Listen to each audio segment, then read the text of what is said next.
The question is, what are the disadvantages of Google Ads? So now when we go into disadvantages, there are a few of them. One can be competition. Because of Google being the primary search engine, there is a lot of competition.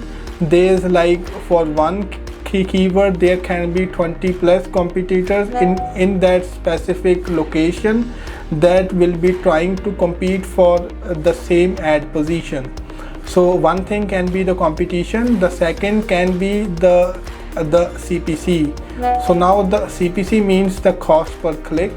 Because of the competition, the cost per click is also on the higher side, so we can say that is like a second disadvantage of the Google Ads.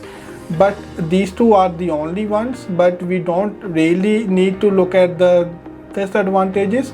We need to see how we can bring our business to the next level and how we can generate more conversions.